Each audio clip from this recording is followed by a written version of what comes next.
In this video, you're going to learn how to troubleshoot issues with not seeing data in your Bubble application. Your expressions are working. You know you've created those database records, but they're not visible to you. Or maybe they were, and now they're not anymore. Maybe they've disappeared. And this can happen within your app data view in the editor or in the front-end designs. So I'm going to take you through a list of common causes that you can check to solve your problem. And make sure you save this video for later, because if you run into another issue that's similar, you have a checklist that you can come back to. All right, let's dive in.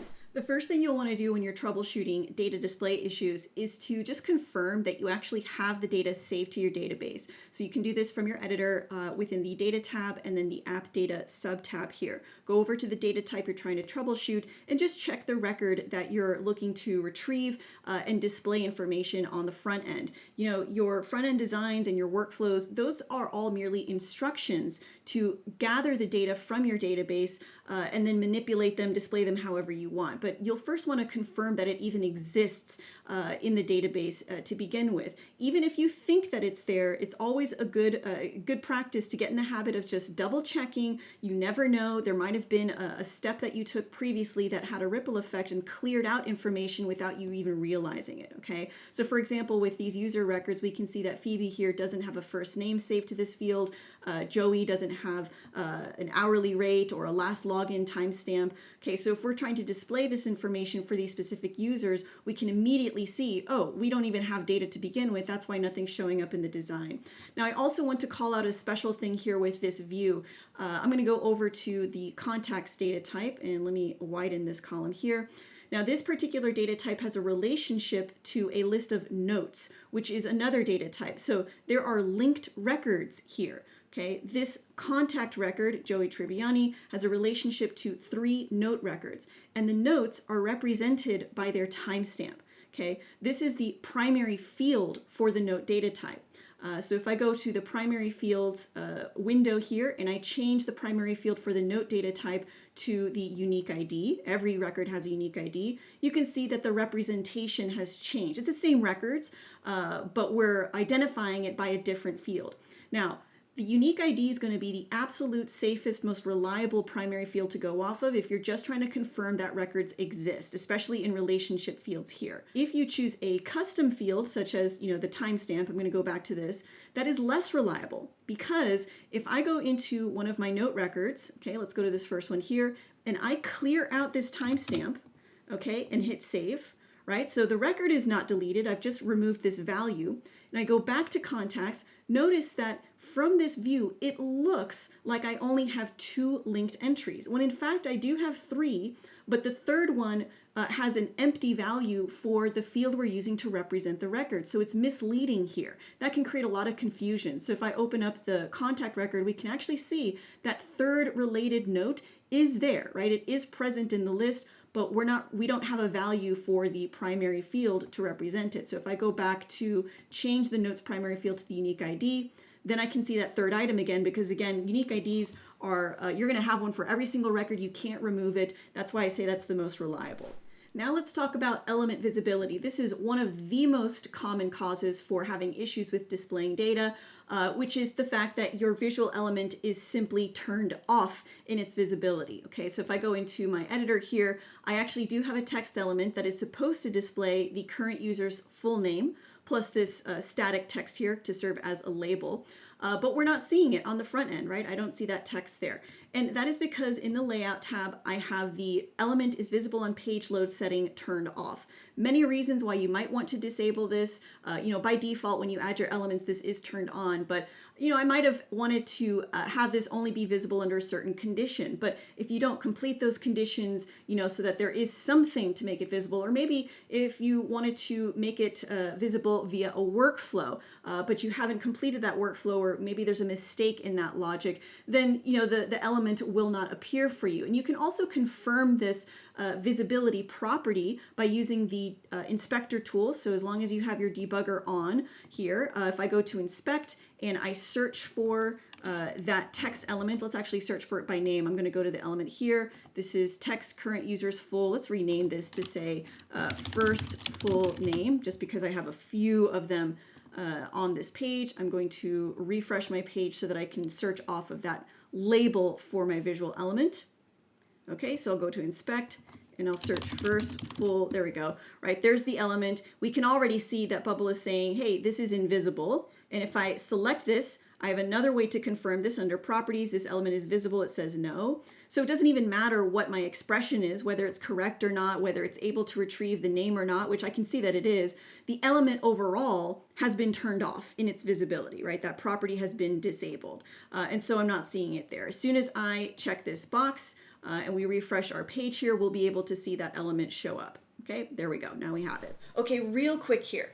If you're finding this helpful, we have so much more to teach you in our free extended workshop over at coachingnocodeapps.com/workshop, where we'll guide you through our 4-phased approach for going from idea to app. So if you're looking for a start to finish guide, go ahead and register for it when you're done with this video and you'll get immediate access to the training. I've got the link in the description below and on the screen right now. For now, let's head back to our lesson. The next thing here is missing data. So I already touched on this here. You want to make sure that you check your database to confirm that you even have a value. Now in this case, I have a visual element that is visible, right? Under the layout tab, this is turned on here. And this is a similar expression. I have my static text as a label and then my dynamic expression to show current user's first name this time, and I'm not seeing a value there. Now I am logged in as Phoebe, and again, if I double check from the database, I can very clearly see that Phoebe simply doesn't have a value in the first name field. I can also confirm this with the inspector by selecting the element, right? And here's the expression for that text. Okay, current user's first name, here's my static label, and then current user will take me to the user record, and I can already see the first name is empty here. I can also navigate further to the final point of this expression that also shows me that this is empty.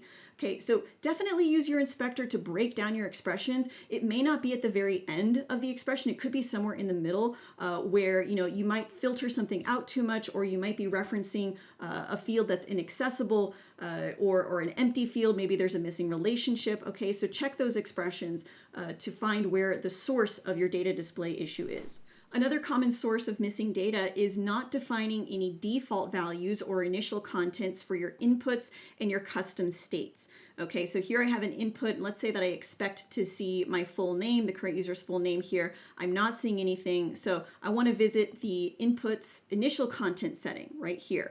Okay, so right now it's blank. That's why I'm not seeing anything at all. So if I insert dynamic data, current user's full name, just like this, and let's refresh the page, we'll see it automatically populate just like that. And this is another thing that you can absolutely troubleshoot using your debugger. So if I select the input, I can see there's the value, and I can also scroll down to the initial content property and I can see the value again. I can help myself evaluate what got me to that value, right? I said the current user's full name and I see the value there, right? So make sure that, if there are inputs that are not pre-populating, that you double check those settings. With some inputs, it's going to be called the initial content. With others, it'll be called the default value. Okay, we're talking about the same thing here. Now with custom states, you can also set a default. So I have a custom state here on this group, which I've called default values. I'm going to open up the inspector, and here I've created a state called default name, which is a text. And Bubble has a field here where we can define a default value. Now at the moment I have this set to empty, and my text down below, which is supposed to display the value of that custom state, isn't going to show anything because I don't have a default value there, right? There's nothing down below it. I also don't have any workflows whatsoever on this page to help me define a new value for the custom state. So a couple of things that you can do for this. We can either set it right here. So I'm going to say sample. Okay, so that alone, as soon as I load the page, I'm going to see that value. But your use case may be a little bit more dynamic, right? Maybe for a different person, we want to have a different value. And that way, the workflow is going to be the better thing to do here. So I can add a workflow for when the page is loaded, and I can set a state, okay, of my group, default values. Here's my custom state, default name. And here, maybe I want to be more dynamic and say the current user's full name or some other thing that I need to look up related to the current user. So this has a bit more flexibility here. And doing this will override any default value that I have defined directly within the element. Okay, so it'll replace whatever is here. So now if I refresh the page, even though I have sample set as the default, the workflow will override it, and I see the current user's full name here now. Again, this is also another area where you can just inspect your element. You can inspect everything to figure out where the missing pieces are for displaying these here. So here's the default values group, and I can see there is the custom state that I have defined in the workflow. If I'm having trouble getting the right value in the workflow, then you can use the step-by-step part of the debugger. So if I turn that on and refresh the page, we're going to see here's my pages loaded workflow, and the only action is to set the state with this value, and this can help me understand further what expression I'm using to define that. So if for whatever reason the workflow is not producing a value, then you'll want to troubleshoot your workflow. Now, privacy rules. This can have a much bigger effect throughout multiple places in your application because privacy rules are a global server-side set of rules that you define to restrict access to records and specific fields within those records. So we can see my text element here shows current user's last name with no value next to it. I am still logged in as Phoebe here, and if I go into the database, I do see that Phoebe has a last name. Let me close up these columns real quick, right? Phoebe's last name does exist, okay? So I should be seeing it in this field here. In fact, if I go check the visual element to confirm the previous things that we were looking at, I can see that there is an expression that shows current user's last name. The element is visible, right? And obviously the element itself is showing something because I do see my static text. If I go to the inspector and select the value here, we can see there the property for visibility is turned on. Here's my text expression, current user. It is able to find the record, but this message here in red is showing me that there's a privacy rule taking effect. Okay, and I can also see with last name that it's empty. And more specifically, that the last name field right here in the middle of this message is being affected. Okay, so if I go over to the data tab and then the privacy subtab for the user data type, this is the privacy rule I have in place right now. I'm allowing users to access their own records. So if the user in question is the current user, I can find that user in any searches, but I'm selective here about which fields they have access to. They can see their full name, they can see their first name, they cannot see their last name. So this is the thing that's getting in my way right now. If I check this box and then I refresh the page, okay, so note that I've not touched the database, I've not touched my visual element, I simply enabled something with the privacy rule, now the last name comes back. Okay, and again, if I go back to this element here and go back to the expression, select current user, you see the privacy rule message is showing me that there are privacy rules being applied, but note that the last name is no longer included here, and so I am able to access that field just fine now.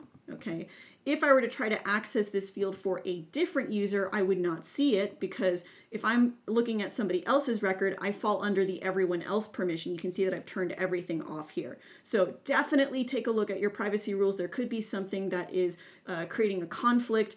It should be fairly obvious, you know, once you introduce a privacy rule and then suddenly your designs in your app are not displaying any data, it's a good sign that it was probably a privacy rule that was created a bit too tight, right? It's too restrictive. You may need to rework it. The next area to investigate are your data sources with your containers. Okay, so at the moment, obviously you can see we don't have a text here in this group displaying anything, but in my design, I do have an expression, I do have a text element inside of this container, and I can see that the layout setting has it as visible, but we're obviously not seeing anything render from the expression.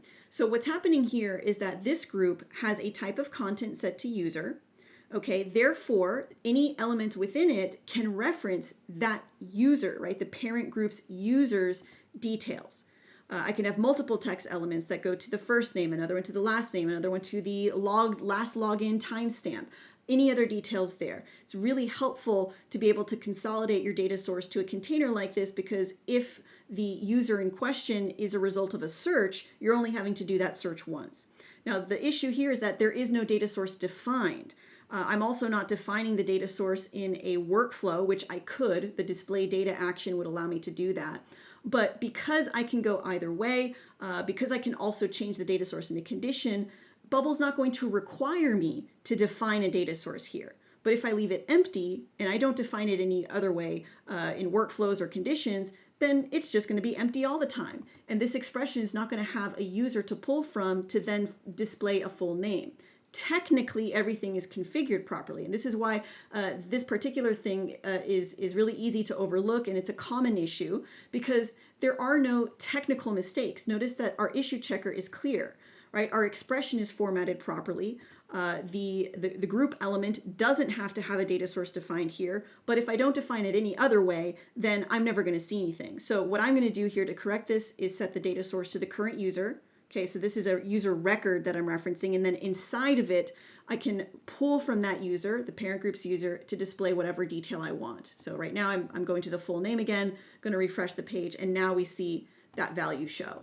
This is also something, of course, as with everything, that I can use the inspector to help me with. So if I go to the inspector and select the expression, okay, I can see parent group's user is referencing that user record here. Again, there are some privacy rules being applied, but it allows me to go to the full name. I can also select the group itself because, again, the group has that data source at that level. And I can see the value of that data source here. This user is finding the record properly, right? There's the expression for the data source, current user. I can see all those details. So if I were to come back into this group and remove this data source, we can see what that would look like in the debugger to help us understand, oh, it's missing at that level. Okay, so if I search for the text element first, text element here, we can see under the expression, the parent group's user is empty. So that gives me a clue that it has nothing to do with the full name. It's actually the part that comes before it, where the full name is coming from, right? The source.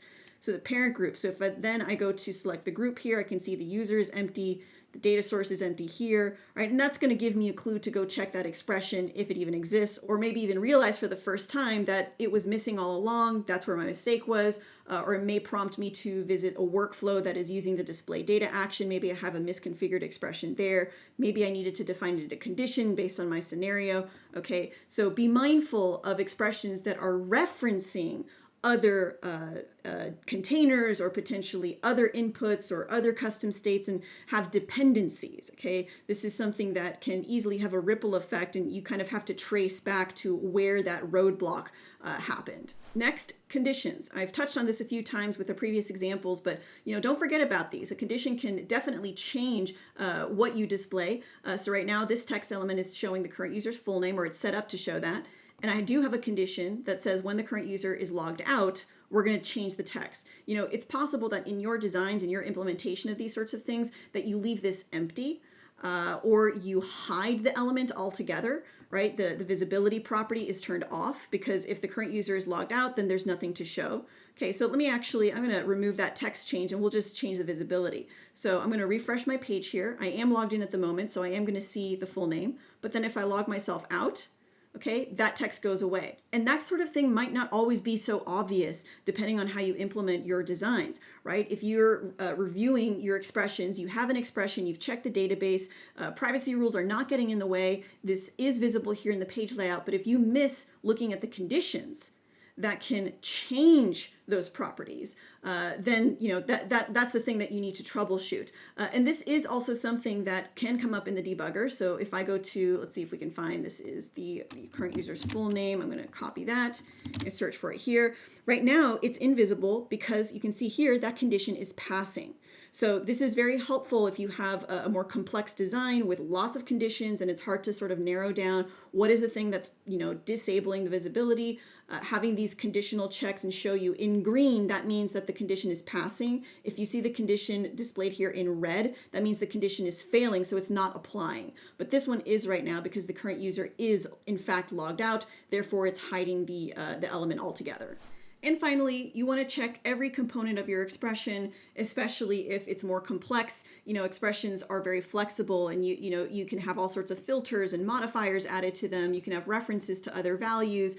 So there could be a lot of different points where finding the right data is going to fail. So you definitely want to check every piece of it. So for example, what I have right now in my text here is what I want to do. I want to show the last names of any user that doesn't have a first name. This is my canvas placeholder here. So this is just to help me identify what I'm supposed to be seeing.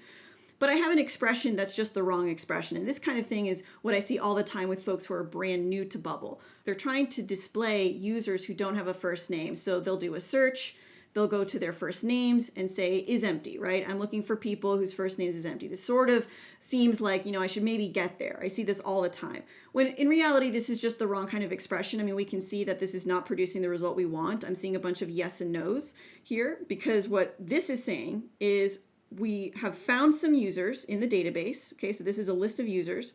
We're going to go to each one of their first name fields. So now this is a list of texts. And then we're going to do a conditional check. Are those texts empty or not empty? Okay, and so I can see that there is one empty text for that first name field and the rest are not empty. So this lines up in our database. Phoebe is the only one without a first name. Everybody else has a first name. So my expression is really doing this kind of conditional check. It's not actually showing information about the users that have met that condition. So this just needs to change a little bit. What I would want to do instead, I'm going to back out of all of this here, is I'm going to search for users and add a constraint to the search, right, where first name is empty. And from that resulting search of users, I'm going to display their last names instead, right? I'm looking for people who don't have a first name, and I'm going to display their last names, right? So now I'll refresh the page, and this should now change to just the one user who doesn't have a first name. There's Buffet there. So let me go to my database. Let's clear out Rachel's first name. Okay, so click on save, and my expression is now including Rachel's last name, Rachel Green. Okay, so these are the only two users who don't have a first name. So the point here is that your expressions could simply be misconfigured, and that's why you're not seeing the data that you need to. It may not be a matter of visibility, but rather just the wrong references to the values that you're looking for, whether it is to your database or a plugin result, a custom state, other inputs on the page. Check your expressions, use the inspector, because that's going to help you figure out where your expression may have taken a wrong turn. Here, I'm searching for users, and I can see the constraint that's being applied. So here I can see those are the only two users that match that constraint. And then I'm going to go to each one of their last names, right? And that's exactly what I'm displaying here in this text element. All right, I hope that was helpful. We've got more great lessons coming up for you on the next screen. And don't forget to register for that free extended workshop. The link for that is in the description below.